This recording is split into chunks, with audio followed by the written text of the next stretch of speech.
Karena ketika ada masalah, kita akan langsung kelihatan kelemahan kita. Langsung.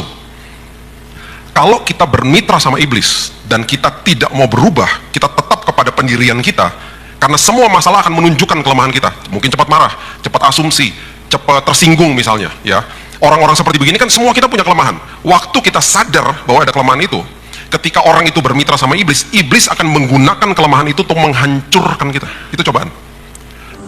If I got Jesus, I've got all that I could ever need.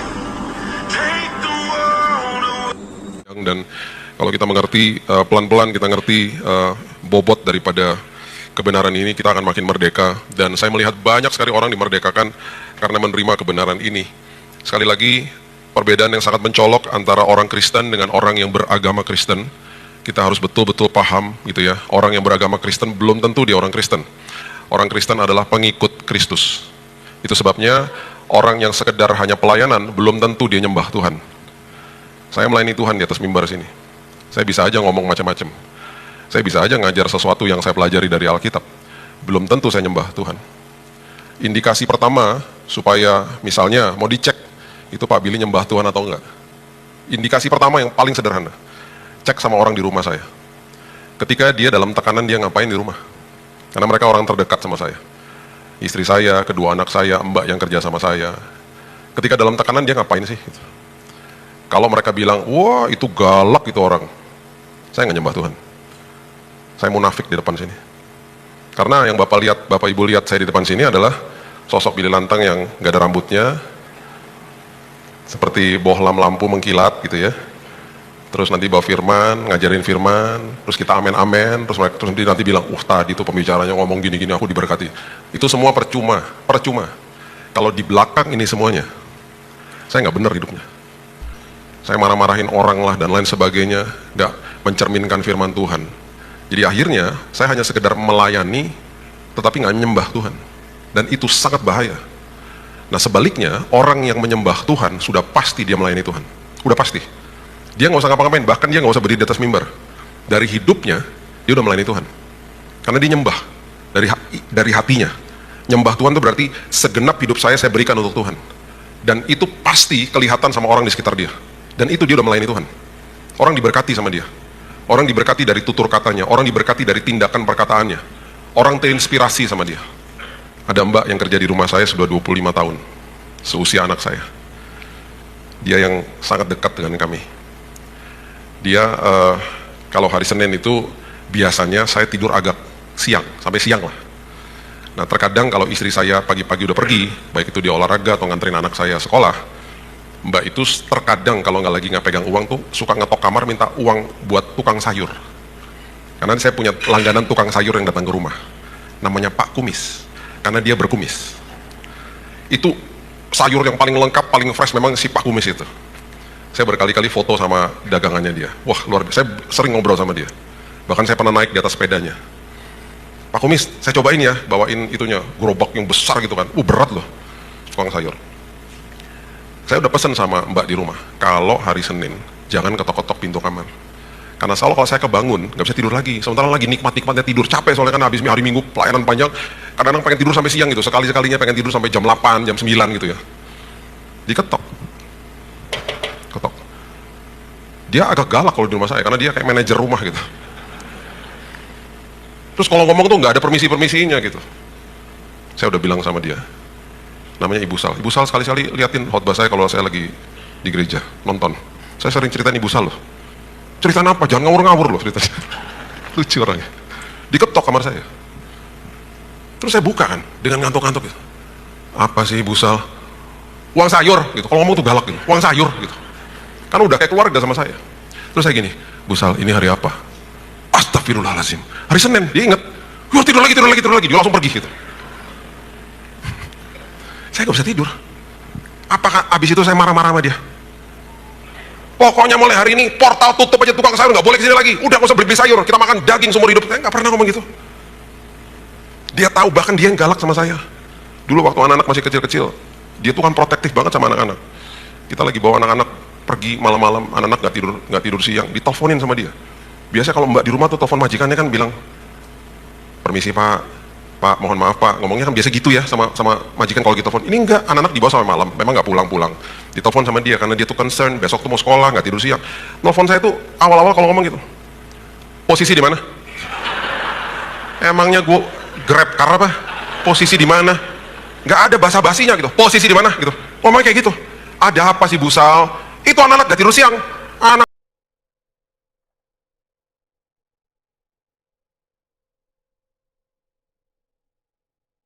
sama istri saya kita ketawa-ketawa karena memang dia sayang banget sama tuh anak-anak. Sampai di rumah dia gendong tuh anak, badannya besar kan, itu anak masih kecil-kecil digendong sambil ngedumel dari gendongnya. Anak-anak udah malam dibawa aja gitu. Ini anak-anakku juga, kenapa kamu yang sewot sih gitu. Cuman saya tersenyum aja karena dia memang sayang banget sama mereka. Sampai yang kecil nih kemarin hari tahun ini kan sih. Jadi gini loh, ini saya curhat dulu sebentar ya. Baru kita dengerin isi hati Tuhan ya. Tahun ini nih anak saya yang kecil ini kan mau kuliah pergi jauh. Jadi saya cuma mau minta Bapak Ibu bantu doa. Jadi gini, istri saya tuh agak sensitif, saya juga sedih gitu. Kemarin saya masuk ke kamar anak saya nangis tiba-tiba. Saya bilang, aduh ini gini rasanya ntar gak ada dia. Sebentar lagi anak-anak gak ada, dua-duanya udah pergi sekolah, yang satu udah pergi, satu lagi mau pergi gitu. Jadi saya bilang sama istri saya, kita bentar lagi berduaan lagi loh. Jadi agak-agak sensitif nih tahun-tahun ini. Nah terus saya bilang gini sama dia, udahlah sayang, kita piara anjing lah gitu. Gak mau aku bilang gitu. Kenapa sih? Kan lucu. Golden Retriever gitu kan lucu gitu, biar kita ada hiburan gitu. Udah nggak perlu gitu, ntar repot ngurusnya gitu lah Pak. Nah ini maksudnya saya mau curhat, tolong doain nanti malam sebelum tidur, Tuhan gerakan istrinya Pak Billy, hatinya supaya dia mau punya anjing. Ya, sedih saya, karena ini tahun-tahun sensitif. Yohanes pasal yang ke-15, ayatnya yang ke-9, coba lihat ya. Yohanes pasal yang ke-15, ayat yang ke-9. Ini ayat sederhana, tetapi ini ayat benar-benar kalau kita mengerti, ini nampar kita banget. Ini nampar saya banget. Di waktu saya pertama kali bertobat, kemudian saya boleh baca ini ayat nggak pernah saya renungkan gitu, karena terlalu indah bagi saya. Dikatakan begini, seperti Bapa telah mengasihi aku. Yesus sebagai manusia, dia mengatakan seperti Bapa mengasihi aku, demikian juga aku telah mengasihi kamu. Kemudian timbul sebuah kalimat yang sangat indah. Dia bilang gini, tinggallah di dalam kasihku itu. Perhatikan ini baik-baik. Tinggal di dalam kasih itu adalah sebuah bahasa Yunani yang artinya meno. Meno itu artinya adalah continue to dwell in my love. Teruskan tinggal di dalam kasihku. Kalau saya bisa tambahkan, kamu nggak perlu usaha apapun. Ketika kamu terima Yesus sebagai juru selamat, engkau sudah dikasihi, bahkan sebelum engkau terima dia, engkau sudah dikasihi. Sekarang tugasmu hanya teruskan tinggal di dalam kasihnya. Artinya, terus sadarkan hidupmu bahwa setiap hari kamu belajar terima dari Tuhan sebelum kamu sanggup untuk memberi hidupmu untuk Tuhan. Oke, perhatikan ini baik-baik. Pengikut Kristus, berarti hubungan vertikal kita dengan Tuhan, itu dimulai dari titik menerima, bukan memberi. Camkan ini baik-baik. Di sisi satunya, secara agamawi kita diajarkan untuk melakukan sesuatu, memberi sesuatu supaya Tuhan layakan kita. Makanya orang agamawi akan kejar jawaban doa. Orang Kristen sebagai pengikut Kristus, karena dia belajar terima sebelum memberi, dia akan kejar penyertaan Tuhan selagi menunggu jawaban doa. Karena itu momen yang paling indah. Karena di situ dia terima banyak hal indah selagi nunggu jawaban doa. Hal indah apa? Keintiman terjadi di situ. Pertumbuhan rohani terjadi di situ. Perubahan karakter terjadi di situ. Ya, karakter jadi tahan uji terjadi di situ. Selagi nunggu jawaban doa. Orang Kristen yang mengejar isi hati Tuhan akan paham bahwa waktu saya berdoa, saya sudah disiapkan paling tidak ada 4 opsi jawaban dari doa saya. Ya, tidak, tunggu, atau dikasih yang lain. Minta A dijawab B. Dan semua jawaban doa itu ketika diberikan bagi saya, jawaban doa itu pasti terbaik yang Tuhan berikan untuk kita. Kapan Tuhan mau kasihnya, terserah Tuhan, karena itu pun Tuhan tahu waktu yang terbaik. Paham ya? Jadi kita nggak akan fokus sama itu lagi, karena kita tahu itu kedaulatan Tuhan, itu waktunya Tuhan. Selagi kita nunggu jawaban doa, kita nikmati penyertaan Tuhan. Selagi nunggu jawaban doa. Di situ terjadi hal-hal besar dalam hidup ini. Terjadi hal-hal yang sangat indah di dalam momen itu. Nah, kalau ayat ini kita nggak paham, tinggal di dalam kasihnya, kita stay in His love, kita nggak memerlukan upaya apapun supaya Tuhan mengasihi saya mau melakukan apapun juga nggak akan membuat Tuhan makin mengasihi saya, enggak. Semuanya dikasih sama Tuhan sama, kasihnya Tuhan sama. Jadi titik vertikal, titik ketika kita sama Tuhan itu dimulai dari titik menerima, bukan memberi. Itu sebabnya ketika kita menerima dan kita akhirnya hidupnya dipenuhi di dalam sini, akhirnya hubungan horizontalnya beres. Karena hidup horizontal dengan sesama kita harus mulai dari titik memberi, bukan menerima. Jadi sama Tuhannya menerima, sama manusianya dimulai dari titik memberi. Makanya coba baca sama-sama saya, Yohanes pasalnya yang ke ayatnya yang ke-34. Coba lihat. Dari ayat ini aja kita udah pasti harusnya mengerti. Coba lihat ya. Ini ayat luar biasa. Aku memberikan perintah baru kepada kamu. Bahkan menerima aja itu dikasih perintah sama Tuhan. Karena Tuhan tahu manusia tuh nggak gampang untuk menerima yang terbaik. Karena gini, ada masalahnya ada dua. Manusia dapat kado terindah dari Tuhan. Masalahnya dua. Yang pertama nggak pernah dibuka kadonya. Jadi kita nggak tahu itu kado terindah. Kita nggak pernah belajar kayak begini, kita nggak belajar. Kita nggak tahu itu kado terindah. Dan ketika kita sampai buka, kita bilang begini, ya nggak mungkin dong ini buat saya. Itu terlalu indah, saya tuh nggak layak dapat itu. Ya, kita kan ngomong gitu. Jadi ada dua sikap manusia. Jadi itu sebabnya Tuhan bilang ini, karena memang ini terindah dan Tuhan juga tahu kita akan dibohongi sama iblis, dibohongi sama ritual-ritual agamawi yang mengupayakan hidup kita supaya Tuhan berkenan sama kita dan lain sebagainya. Dia memberikan perintah ini, makanya dikatakan perintah baru karena waktu itu Yesus pun lahir di dalam keluarga Yahudi, agama Yahudi. Dia ikuti semuanya dengan hormat kepada mereka. Pelan-pelan waktu dia mulai mengajar, dia mulai transisi kepada prinsip kerajaan sorga. Dia mulai mementahkan semua ritual-ritual mereka, tapi dia hormati sampai kepada proses penyunatan dan lain sebagainya. Diikuti semuanya dari kecil ya.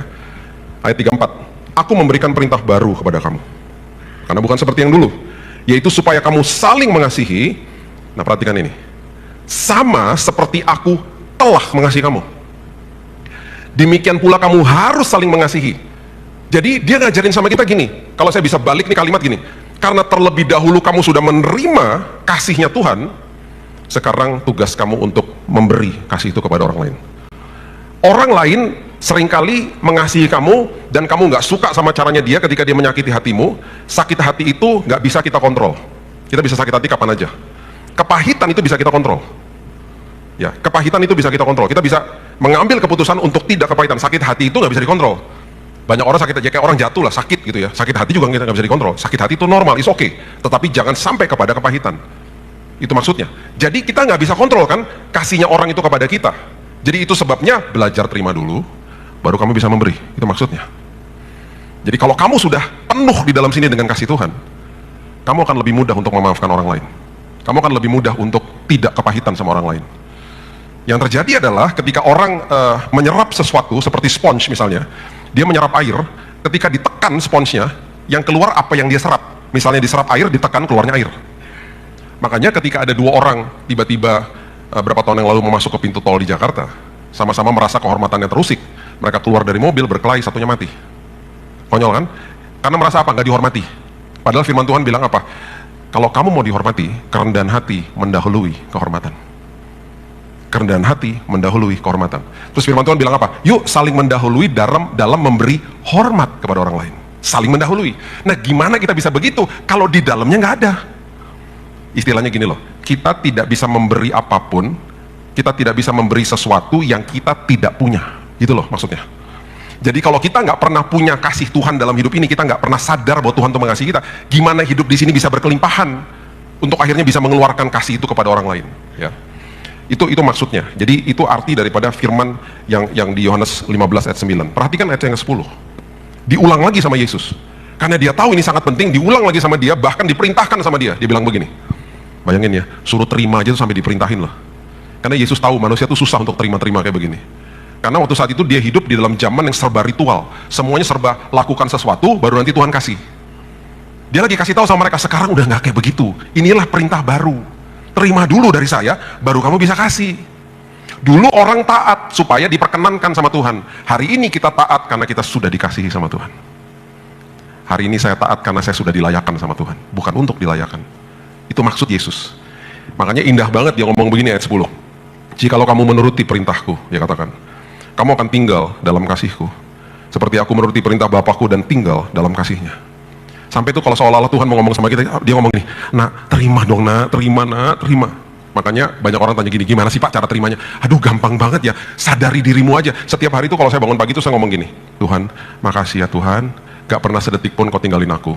Makasih ya Tuhan bahwa kasih-Mu tuh tanpa kondisi buat hidup aku. Makasih ya Tuhan bahwa Roh Kudus yang tinggal di dalam aku gak pernah ninggalin aku. Makasih ya Tuhan bahwa perkara besar yang Tuhan sudah siapkan bagi aku, itu kedaulatan Tuhan, Tuhan sudah siapkan yang terbaik bagi aku. Seolah-olah kalau saya berdoa, seolah-olah secara manusiawi, seolah-olah saya merasa Tuhan gak dengar, saya tahu Tuhan pasti dengar. Tuhan gak pernah tinggalin aku, tangan Tuhan yang perkasa pasti genggam tangan aku. Itu selalu kita harus membuat diri kita sadar bangun pagi seperti itu, supaya kita terus tinggal di dalam kasih-Nya. Makanya ketika orang gak sadar seperti begini, akhirnya pun hamba-hamba Tuhan mulai mengkhotbahkan hal-hal seperti begini. Bulan lalu contohnya. Bapak Ibu, lihat kota Los Angeles. Murka Tuhan terjadi. Tuhan kirim api dari sorga. Kalau ada khotbah-khotbah kayak begitu jangan didengerin. Kenapa? Karena hari ini gak ada murka Tuhan. Selesai, percuma dong Tuhan katakan selesai di kayu salib. Betul, mereka adalah orang-orang yang betul-betul bejat, betul. Tetapi pertanyaan saya, sebenci itukah Tuhan sama mereka? Sekarang kita tarik lagi ke perjanjian baru. Yang paling sering intim sama Yesus siapa? Orang berdosa. Dia mampir ke rumahnya Matius, sampai Matius taruh di WhatsApp grup, teman-temannya pada datang semuanya, diundang ke rumahnya dia. Karena dia rasa diterima sama Yesus, jadi murid Yesus. Siapa yang mau mampir ke rumahnya Sakeus? Yesus. Siapa yang nyuruh Sakeus? Akhirnya dia balikin uang-uang yang dia peras. Gak ada yang nyuruh, dia balikin sendiri karena dia terima kebaikan Tuhan. Orang yang terima kasih karunia Tuhan di dalam sini, melimpah hidupnya di dalam sini. Gak ada yang suruh, dia memberikan kepada Tuhan. Makanya orang agamawi akan datang kepada kita ngomong gini, kamu tuh pelayanan dong, biar kamu diberkati. Harusnya ngomongnya bukan gitu ngomongnya. Kamu tuh pelayanan dong, harusnya kamu sadar bahwa sebelum kamu punya kesempatan untuk mengasihi Tuhan, dia sudah mati buatmu. Itu harusnya gitu dong. Kebalik-balik akhirnya. Semuanya di dalam ranah agama, semuanya melakukan sesuatu dulu untuk dapat sesuatu dari Tuhan. Padahal Tuhan bilang apa? Ini perintah baru. Terima dulu dari saya, baru hidupmu berkelimpahan, sampai-sampai kamu akhirnya gak mau buat dosa. Wanita Samaria, penginjil pertama di perjanjian baru, yang didokumentasikan di perjanjian baru. Siapa? Wanita Samaria. Duduk sama Yesus. Suaminya banyak. Dia terima kebaikan Tuhan. Dia nginjil di Samaria, orang bertobat gara-gara dia. Sekarang saya mau tanya, Tuhan benci sama orang-orang di Los Angeles? Tidak. Dari mana ayatnya? Gak ada. Gak ada. Betul mereka bejat. Saya tinggal di sana 13 tahun, bukan di kota itu. Saya tinggal di situlah, di tengah pokoknya dulu. Saya tahu state atau provinsi California itu bejat dari dulu. Maaf ya yang pernah tinggal di sana. Memang begitu kok, pasti tahu. Pusat perfilman pornografi di situ. Pusat kelahiran LGBT di situ. Hollywood terang-terangan menolak Tuhan. Penyertaan Tuhan nggak ada, betul. Apakah Tuhan hukum mereka? Tidak. Anak saya tinggal 90 kilo dari pusat api. Dia bilang gini, Dad, itu di daerah Pasadena, Altadena, itu banyak banget orang-orang Indonesia, rumahnya hancur kebakar, Dad. Anak saya cerita ambil nangis, dia bilang, itu kasihan banget, itu orang-orang itu banyak orang gereja loh, Dad, orang-orang Indonesia, habis rumahnya. Oke lah, mereka diganti mungkin sama asuransi, tapi memorinya hilang. Ini mereka yang sudah generasi demi generasi loh lahir di situ. Foto-foto keluarganya habis semuanya. Kasihan banget, dia bilang gitu. Tuhan hukum mereka? Tidak. Terus dihotbahin kayak begitu, jemaat makin ketakutan. Oh, nanti kalau saya buat apa, Tuhan kirim api dari surga. Percuma dong, dia bilang selesai. Itu ya, hal pertama yang terjadi waktu Yesus katakan selesai di kayu salib. Apa yang dilakukan? Dia robek tabir bait Allah. Dirobek sama dia. Karena di perjanjian lama dikatakan tabir itu adalah pemisah antara Tuhan dengan manusia. Apapun yang memisahkan Tuhan sama manusia, dirobek sama Yesus. Jangan dijahit lagi tabirnya. Jangan dijahit lagi hordennya. Dengan pengabaran dari atas mimbar seperti begitu. Akhirnya jemaat bilang apa? Wah, kalau saya begini ntar Tuhan murka dan lain sebagainya. Kasih karunia memerdekakan orang, bukan tiket buat dosa. Akibat dosa tetap ada. Itu karena ulah kita sendiri. Saya punya teman yang karena pergaulan LGBT kena AIDS. Apakah Tuhan hukum dia? Bukan. Itu karena akibat dosa dia. Tuhan ampuni, jelas Tuhan ampuni. Itu akibatnya. Orang melakukan sebuah dosa dan dia malu. Itu akibat dosanya dia, bukan hukuman Tuhan atas hidupnya. There is no condemnation. Percuma kata selesai diucapkan sama dia. Selesai itu artinya teleo, tetelestai, komplit di kayu salib. Tetapi tetap akan ada akibatnya kalau kita melakukan itu. Tetapi itu bukan hukuman Tuhan. Kalau misalnya papa saya mau pergi, dia bilang gini, Bill, ini obat merah ya. Kalau ada apa-apa, ini obat merah. Saya adalah orang yang bodoh sekali kalau saya bilang gini sama adik-adik saya, papa mama udah pergi, kita loncat-loncatnya dari balkon sampai berdarah-darah, kita jorok-jorokin kepala ke tembok sampai berdarah-darah. Kenapa? Tenang aja, kan ada obat merah. Kan ada betadin. Yang bodoh siapa? Saya. Oke deh, betadinnya nyembuhin luka. Abis itu borok kan, kelihatan malunya, kelihatan sama orang. Kenapa kamu luka? Yang malu siapa? Saya. Yang bodoh siapa? Saya. Jangan mempermainkan kasih karunia Tuhan, gitu loh. Sesederhana itu. Makanya saya nggak heran ketika teman saya yang saya udah pernah ceritakan, yang terlibat narkoba bertobat gara-gara kebaikan bapaknya menerima dia apa adanya. Dia pulang mabok diterima sama bapaknya. Bapaknya doain dia berhari-hari, berbulan-bulan, sampai satu hari dia bilang gini, saya nggak mau lagi Tuhan, narkoba Tuhan, saya nggak mau melukai hati Tuhan, saya nggak mau melukai hati orang tua saya. Dia bilang gini sama saya, Bil, aku nggak pakai rehab lo Bil, aku bertobat karena aku menerima kebaikan Tuhan, aku lihat Yesus dalam hidupnya dia. Menerima, berkelimpahan, nggak usah disuruh, akhirnya memberi. Itu Tuhan, itu Yesus. Itu yang dia berusaha sampaikan kepada kita, stay in my love, tinggal di dalam kasihku. Nah ketika ini terjadi, ya, ini yang saya mau bagikan juga adalah begini. Di dalam hidup ini, udah pasti, kita ini pasti akan mengalami masalah. Udah pasti. Nah, ada dua persepsi di dalam hidup ini ketika berhadapan sama masalah. Yang pertama begini. Kalau berhadapan sama masalah, kalau kita bermitra sama iblis, masalah itu terjadi di dalam ranah yang namanya cobaan. Karena ketika ada masalah, kita akan langsung kelihatan kelemahan kita. Langsung. Kalau kita bermitra sama iblis dan kita tidak mau berubah, kita tetap kepada pendirian kita, karena semua masalah akan menunjukkan kelemahan kita. Mungkin cepat marah, cepat asumsi, cepat tersinggung misalnya, ya. Orang-orang seperti begini kan semua kita punya kelemahan. Waktu kita sadar bahwa ada kelemahan itu, ketika orang itu bermitra sama iblis, iblis akan menggunakan kelemahan itu untuk menghancurkan kita. Itu cobaan.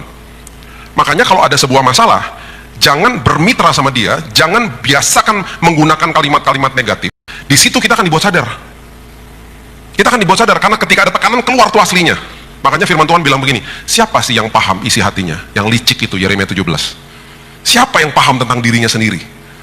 Karena terkadang kita nggak paham, ada sampah-sampah yang udah nimbun di sini, ketika di dalam tekanan keluar semua tiba-tiba.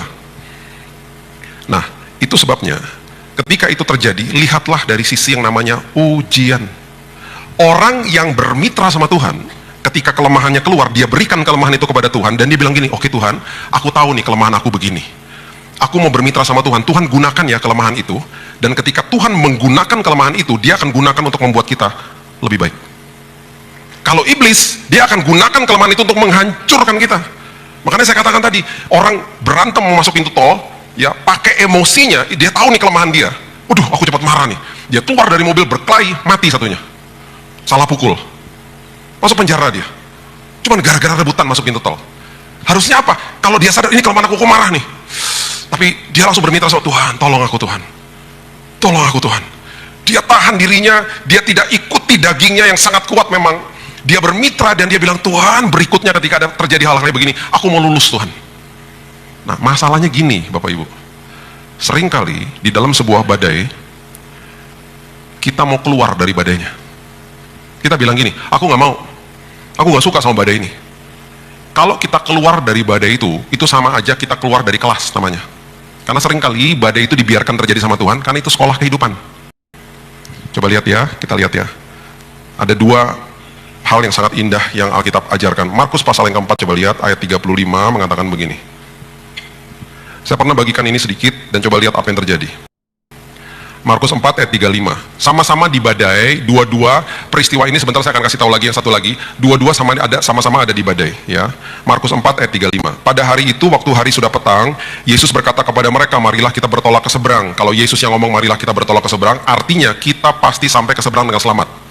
Kalau saya ngajak Bapak Ibu pergi ke seberang, saya nggak bisa jamin, betul ya? Tapi kalau Yesus yang ngomong, pasti akan sampai ke seberang dengan selamat, karena yang keluar dari mulutnya firman. Pertanyaan berikutnya, apakah dia tahu akan ada badai? Jelas. Apakah dia tahu dia akan tidur di buritan? Sebagai manusia dia lemah. Tahu. Itu sebabnya firman ini memproteksi mereka sebelum mereka masuk ke dalam badai. Mereka nggak tahu akan ada badai. Yesus pasti udah tahu, dia maha tahu kok. Mereka meninggalkan orang banyak lalu bertolak membawa Yesus beserta dengan mereka dalam perahu, di mana Yesus telah duduk. Perahu-perahu lain juga menyertai dia. Perhatikan ayat yang ke-37. Lalu mengamuklah taufan yang sangat dahsyat, ombak menyembur masuk ke dalam perahu sehingga perahu mulai penuh dengan air. Pada waktu itu Yesus sedang tidur di buritan di sebuah tilam. Di titik ini harusnya jangan dibangunin sama murid-muridnya. Sekarang gini, ada ombak masuk ke dalam perahu, mereka di tengah badai. Yesus ada di mana? Di dalam perahu toh. Bahkan dia yang menyuruh mereka ke seberang. Selamat gak? Pas selamat. Gak mungkin gak. Mereka gak paham. Ketika ada sekolah kehidupan, ketika ada badai, seringkali kita berteriak apa? Stop Tuhan badainya. Itu sebabnya banyak orang yang saya katakan tadi hanya kejar jawaban doa, nggak kejar penyertaan Tuhan selagi menunggu jawaban doa. Penyertaan Tuhan selagi menunggu jawaban doa seringkali itu di tengah-tengah badai. Hal-hal seperti begini, damai melebihi akal budi, nggak mungkin terjadi kalau nggak ada badai. Damai melebihi akal budi terjadi ketika ada badai. Nggak mungkin damai melebihi akal budi lagi di kondisi senang-senang aja. Aduh, damai ini nggak ada, kayak begitu. Melebihi akal budi di tengah badai pastinya. Jadi banyak hal-hal indah akhirnya kita terima dari dia di tengah badai, karena itu sekolah kehidupan.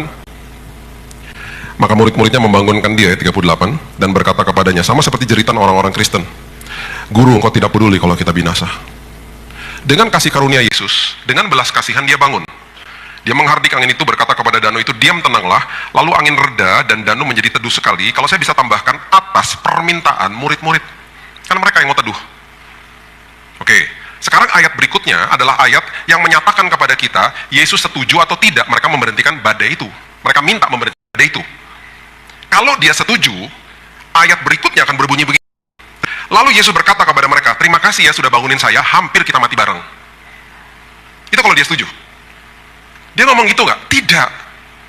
Dia ngomong apa? Dia bilang begini, kenapa kamu begitu takut? Terus dia bilang gini lagi, kenapa kamu nggak percaya? Kan saya udah ngomong di awal, kan saya ada di dalam perahu, berarti kita akan sampai ke seberang dengan selamat. Perhatikan apa yang terjadi ketika orang bolos kelas. Perhatikan apa yang terjadi ketika kelasnya nggak selesai. Perhatikan apa yang terjadi ketika orang skip kelas, nggak masuk ke dalam kelas, dan nggak selesai pelajarannya. Ketika ada ujian, yang terjadi adalah ayat terakhir ini, ayat 41. Mereka menjadi sangat takut, dan berkata seorang kepada yang lain, siapa gerangan orang ini sehingga angin dan danau pun taat kepadanya. Udah takut, karena kelasnya di stop di tengah-tengah, prosesnya nggak sampai selesai, badainya nggak sampai selesai, akhirnya mereka makin takut. Sangat takut itu berarti makin takut, dan mereka bertanya, ini siapa gerangan orang ini? Yang terjadi adalah mereka makin nggak tahu, dan mereka akhirnya karena nggak lulus sekolah kehidupan, mereka nggak kenal siapa sih sosok pribadi ini. Orang yang skip kelas, bolos, nggak masuk dalam kelas, nggak akan ngerti tuh. Tapi orang yang selesaikan kelasnya, selesaikan sekolahnya, dia akan ngerti. Dia akan paham akhirnya. Nah sekarang lihat perbandingannya, sama-sama murid-murid Yesus kok. Di kesempatan yang lain, apa yang terjadi ketika mereka ada di dalam badai juga? Coba lihat Matius pasal yang ke-14, ayat yang ke-22, coba lihat. Matius pasalnya yang ke-14. Kita sudah sering baca ayat ini, Yesus berjalan di atas air. Oke, ayat 22, Matius 14. Sesudah itu, Yesus segera memerintahkan murid-muridnya naik ke perahu dan mendahulunya ke seberang. Sementara itu ia menyuruh orang banyak pulang. Siapa yang suruh ke seberang? Yesus. Sama seperti yang tadi, dia yang suruh. Kalau dia yang suruh, proteksinya bersama dengan mereka, dia yang suruh kok. Walaupun dia secara fisik tidak ada di situ, tapi justru perkara besar akan terjadi. Coba lihat. Setelah orang banyak disuruhnya pulang, Yesus naik ke atas bukit, berdoa seorang diri. Ketika hari sudah mulai malam, ia sendirian di situ. Perahu murid-muridnya sudah beberapa mil jauhnya dari pantai, diombang-ambingkan gelombang karena angin sakal. Kira-kira jam 3 malam, datanglah Yesus kepada mereka, berjalan di atas air. Kalau kita lihat kronologisnya dan lihat bahasa aslinya, dari mereka ada di badai sampai jam 3 pagi, itu sekitar 6 jam Bapak Ibu. Itu gelombangnya keras atau tidak, skalanya seperti apa, tidak didokumentasikan di Alkitab, tapi yang udah pasti mereka ada di dalam badai selama itu. Yesus memberitahu mereka pada saat itu bahwa saya berkuasa atas badai, bahkan dia berjalan di atas gelora gelombang yang sangat keras. Dia berjalan di atasnya. Oke? Perhatikan apa yang terjadi. Lihat ya, ini lihat nih prosesnya. Sekolah kehidupan, pelajaran demi pelajaran, terjadi di tengah-tengah badai yang tidak berhenti. Coba lihat ini. Ketika murid-muridnya melihat dia berjalan di atas air, mereka terkejut dan berseru, itu hantu, lalu berteriak-teriak karena takut. Tetapi Yesus berkata kepada mereka, tenanglah, aku ini, jangan takut. Satu mata pelajaran selesai. Jangan takut ya, ini aku, jangan takut. Diajarin, di tengah-tengah badai, jangan takut. Kemudian Petrus berseru menjawab dia, Tuhan apabila engkau itu suruhlah aku datang kepadamu berjalan di atas air. Bayangin, di tengah badai, tiba-tiba terjadi mujizat. Yang terjadi apa? Lalu dikatakan begini, maka Yesus berkata begini, datanglah. Maka Petrus turun dari perahu, berjalan di atas air, mendapatkan Yesus. Walaupun cuma sebentar, Petrus sempat berjalan di atas air. Mujizat terjadi di tengah badai. Nggak ada satupun kata-kata keluar dari murid-muridnya untuk menyetop badainya. Pelajaran berikutnya terjadi. Tetapi ketika dirasanya tiupan angin, takutlah ia dan mulai tenggelam lalu berteriak, Tuhan tolong aku. Segera Yesus mengulurkan tangannya memegang dia dan berkata, hai orang kurang percaya, mengapa engkau bimbang? Pelajaran berikutnya, kalau fokus kamu tidak kepada Tuhan, engkau akan bimbang. Tangannya diangkat, udah tenang aja, aku ada di sini menyertaimu. Aku selalu ada di dalam badai hidupmu.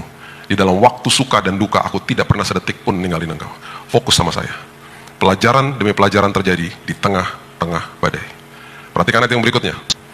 Lalu mereka naik ke perahu, dan angin pun redalah. Kalau saya bisa tambahkan, redalah karena Yesus yang meredai. Bukan permintaan murid-muridnya loh. Berarti apa? Sekolahnya selesai, kelasnya selesai, gak ada yang bolos, gak ada yang berhentiin kelasnya. Perhatikan ayat terakhir, yang mengatakan apa? Perbedaan yang sangat luar biasa. Ayat 33, orang-orang yang ada di perahu menyembah dia, katanya, sesungguhnya engkau anak Allah. Ketika kelasnya selesai, semua mengerti isi hati Tuhan. Makanya badai ada. Dan ketika ada badai, biarin aja sampai selesai. Karena penyertaan Tuhan tidak pernah sedetik pun tinggalin kita. Ketika kelasnya selesai, kita akan bilang gini, wow, aku makin mengenal engkau dengan lebih baik ya Tuhan. Makasih ya Tuhan. Itu yang terjadi. Makanya, kalau saya mau ajak siapapun mau pergi sama saya misalnya, ya, dari Semarang ke Singapura misalnya. Sekarang penerbangan Singapura udah gak ada di sini. Yang straight flight gak ada ya? Udah gak ada ya? Nanti saya bilangin sama Garuda, suruh buka lagi ya. Ngawur aja, Semarang kok harus ke Jakarta dulu? Kan dulu ada kan ya? Misalnya nih, dari Semarang ke Singapura, langsung, berapa sih? 1,5 jam lah ya, mirip-mirip Jakarta, 1,5 jam, 1 jam 45 menit lah sampai Singapura. Oke? Kalau disuruh pilih, Bapak Ibu mau jalan sama saya misalnya. Bapak Ibu mau nggak pergi ke Singapura sama saya, naik pesawat 1 jam 45 menit sampai, atau jalan kaki 1 bulan baru sampai? Pilih yang mana? Ayo jangan bohong. Pasti naik pesawat toh? Kalau kita naik pesawat, saya sama orang di sebelah saya dan saya nggak kenal, kita pasti mungkin kenalan di situ ya. Pernah lihat deh kayaknya di mana ya? Oh, GB Gajah Mada. Oh iya ya. Terus tukar-tukaran nomor telepon, kepotong sama tidur mungkin, kepotong sama makan. Sampai di Singapura tukar-tukaran nomor telepon, udah pisah. 1 jam 45 menit perjalanan sama dia toh. Setelah selesai, setelah nanti ketemu lagi 1 hari, posisi atau statusnya dia kepada saya adalah dia sekedar hanya kenalan saya yang pernah duduk bareng di pesawat. Bayangin kalau pribadi itu adalah pribadi yang betul-betul jalan kaki sama saya ke Singapura 1 bulan baru sampai. Semarang, Pantura, Cirebon, Jakarta, jalan kaki loh, lewatin tol, pinggir tol, pakai ransel. Karena budget terbatas, jadi kita kalau malam-malam nggak tidur di hotel, nggak buka tenda, bawa Indomie gitu. Wah, nyebrangin Selat Sunda sampai ke Provinsi Lampung, jalan kaki sampai ke Palembang, Pekanbaru, nyebrangi Kepulauan Riau, sampai ke Batam, naik ferry berkali-kali sampai Singapura 1 bulan. Di hari pertama ketika jalan sama pribadi itu pasti kenalan dulu. Tetapi ketika sudah 24 jam sama-sama dia di keesokan hari, nggak mungkin kan saya kenalan lagi sama dia. Maaf, namanya siapa kemarin? Ini karena kepala nggak ada rambut jadi semua nguap. Memorinya nguap. Nggak gitu dong. Besok-besok kita udah lebih dalam ngomongnya karena 24 jam sama-sama toh. Kita mulai ngomong apa? Pergumulan masa lalu. Pergumulan hari ini. Harapan masa depan seperti apa? Ngobrol sama dia. Makin tahu isi hati dia, dia makin tahu isi hati saya. Suka dan duka sama-sama. Hujan banjir sama-sama, Indomie tinggal 1 makan berdua sama-sama. 24 jam kali 30 hari, bareng-bareng. Setelah selesai perjalanan ke Singapura 1 bulan, saya tidak akan bilang pribadi ini kenalan saya. Saya akan bilang apa? Bapak Ibu kenalin, ini sahabat baru saya. Itu sebabnya, Tuhan gak akan cepat-cepat kalau di dalam sebuah proses. Karena dia ingin, di ujung daripada itu semuanya, itu yang terjadi. Kita kenal dia dengan lebih benar. Karena dia kenal kita 100%, dia adalah Allah Elohim yang menjadi pencipta atas hidup kita, ciptaannya dia. Loh, Alkitab aja bilang kita nggak kenal diri sendiri, apalagi kita kenal dia. Makanya ada prosesnya agak lama, supaya di ujung daripada itu semuanya kita bisa bilang apa? Sesungguhnya engkau adalah anak Allah. Sesungguhnya engkau adalah Elohim, Allah El Shaddai atas hidupku. Itu pengalaman intim sama Tuhan. Makanya kejar penyertaan Tuhan selagi nunggu jawaban doa. Itu sebabnya ketika ada masalah, bilang Tuhan, ini ujian.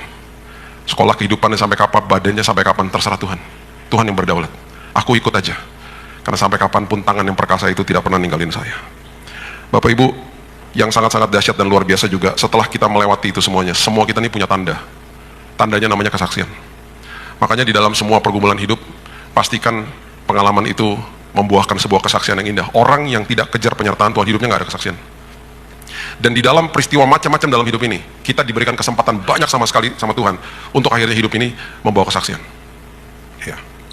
Saya beberapa waktu yang lalu, udah lama sih, mungkin 20, nggak sampai 20 lah, 15 tahun yang lalu, Saya dibawa sama teman saya, diajak ke kota Makau namanya. Saya satu hari, karena anak saya waktu itu masih kecil, si Keaton, saya pakai kereta anak. Terus teman saya bilang gini, kita pergi ke mall itu yuk, di sebelahnya hotel itu katanya. Nah hotel itu, karena hotelnya bintang 5, itu ada bus gratis ke sana. Jadi kita cari bus gratisnya. Sampai di tempat pangkalan busnya, saya lihat supirnya diam aja. Karena saya mau masukin kereta anak saya di bagasinya toh. Supirnya diam aja, saya pikir ya udah saya masukin sendiri. Saya buka bagasi, bus kan di samping, saya buka masukin. Kita naik ke bus, busnya jalan. Sampai di hotel, kita turun semuanya, saya lihat supirnya lagi, nggak ada inisiatif untuk turun, ya saya buka lagi sendiri. Saya pikir berarti harus ambil sendiri. Saya buka bagasi bus, kan bagasi bus ini kan misalnya supir, pintu, bagasi kan di samping. Saya masuk ke dalam, waktu saya buka pintu bagasi, itu kereta anak saya udah masuk ke dalam. Karena perjalanan kan kanan kiri dan nggak ada barang lain, jadi masuk ke dalam. Jadi saya merangkak masuk ke dalam bus.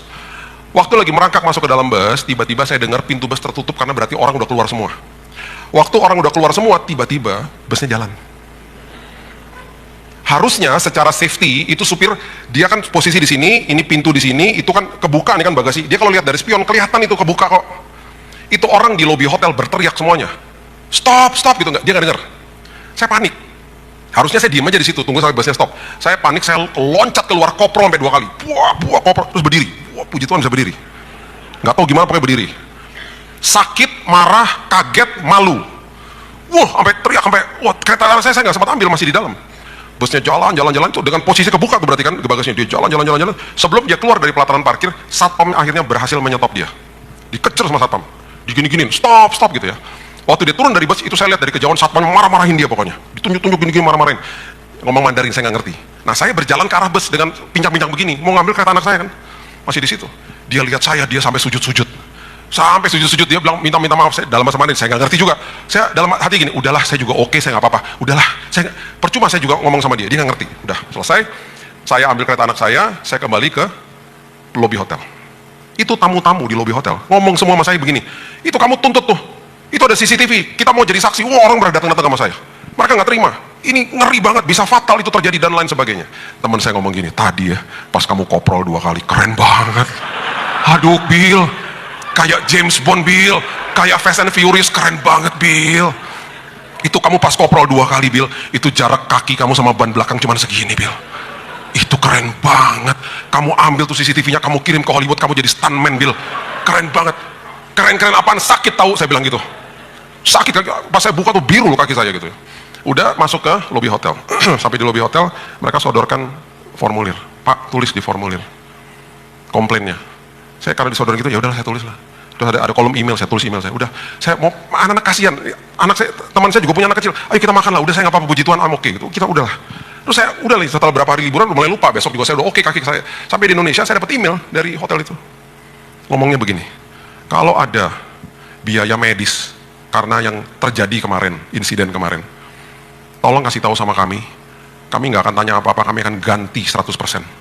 Kirim aja buktinya, resitnya. Dan please jangan kasih tahu siapa-siapa, karena mereka malu, ini mereka brand besar soalnya. Itu kan mengerikan kalau terjadi kayak begitu. Dan mereka tahu tuh ketangkap CCTV. Saya nggak minta juga CCTV-nya. Saya mau panjang-panjangin lah. Teman saya pas lagi di rumah, dia lihat tuh email, dia bilang gini, Bill, kesempatan nih Bill. Udah nanti aku buatin aja bon palsu, kita tulis 200 juta, lumayan Bill. Itu dia pasti gantikan semuanya, nanti aku dapat 10% lah Bill gitu. Kurang ajar teman saya tuh. Terus tau gak dibilang apa? Bill, kamu tuh jangan naif, kamu tuh layak dapat ganti rugi. Kamu tuh dirugikan Bill. Kamu tuh orang jangan terlalu naif, kamu tuh layak, gitu-gitu terus. Malam-malam sebelum saya tidur, saya kan manusia juga. Itu terngiang-ngiang di kuping saya, kamu layak. Ngawur itu, suara-suara dari neraka ya. Ya saya nggak lakukan itulah, saya emailin mereka balik, saya bilang, ya udahlah, saya nggak apa-apa gitu, udah saya nggak mau perpanjang lah. Saya juga nggak mau terima email dari dia. Dibilang saya mohon maaf, itu supirnya udah diskors, saya kasih voucher ya, kamu tinggal di hotel kami gratis, saya nggak mau. Dalam hati nggak mau, saya balik situ, trauma, balik ke situ. Cuman akhirnya jangan jadi kesaksian. Nah orang yang ngalami Tuhan pasti menyandang kesaksian. Makanya orang ya, kalau dia komit sama apapun yang dilakukan, pasti ada tandanya. Kita ngomong sama dia misalnya suka sama satu bidang, apalah aspek kehidupan, pasti ngomongnya lancar tentang aspek itu. Orang misalnya suka maintenance, terus ngajak kita ngadu maintenance. Bapak Ibu lihat lengannya, kalau dia besar sebelah tangannya, itu dia komitmen maintenance. Kalau pemaintenance di sini pasti lengannya besar sebelah. Kalau lengannya nggak besar sebelah, itu nggak komitmen. Orang yang komitmen maintenance lengannya besar sebelah udah. Itu kelihatan di situ. Jadi orang yang komit itu pasti ada tandanya. Nah orang yang komit sama penyertaan Tuhan ada tandanya apa? Kesaksian hidup. Ya, Itu sebabnya ya kita harus mengerti prinsip ini. Saya percaya sebagai orang Kristen belajar terima dulu. Tinggal di dalam kasihnya. Ketika ada badai, tinggal aja di situ. Karena dia tidak pernah meninggalkan kita. Tangannya terlalu perkasa, terlalu hebat buat kita. Makanya firman Tuhan ayat penutup saya kasih ini sama Bapak Ibu ya. Yesaya 49 ayat 16. Yesaya 49 ayat 16. Lihat, aku telah melukiskan engkau di telapak tanganku. Wow. Tembok-tembokmu tetap di ruang mataku. Saya waktu baca ini saya bilang, wow. Saya kalau lihat gambar dia buka tangannya di kayu salib. Rupanya saya ada di tangan sini. Makanya tangannya dibiarkan dipaku. Supaya semua dosa kita dipaku di situ dan dikatakan selesai.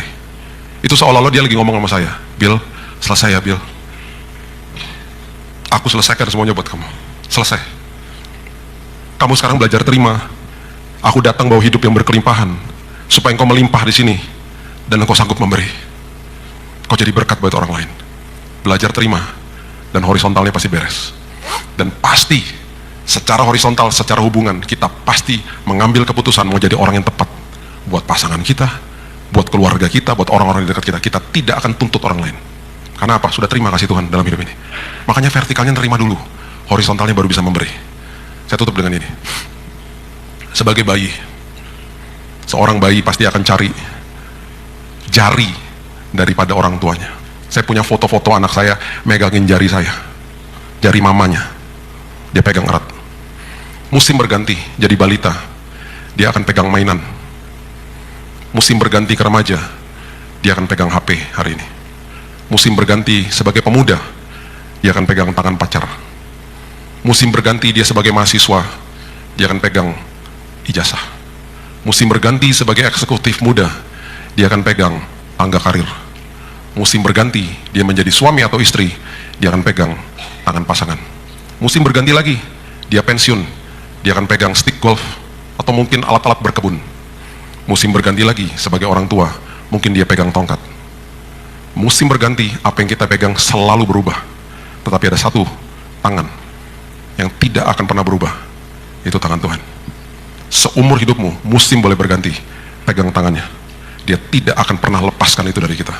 Terima yang terbaik, supaya hari ini hidup kita berkelimpahan di sini, dan kita bisa memberikan yang terbaik kepada Tuhan. Itulah kasih karunia Yesus. Berikan tepuk tangan kita untuk Tuhan kita. If I got Jesus, I've got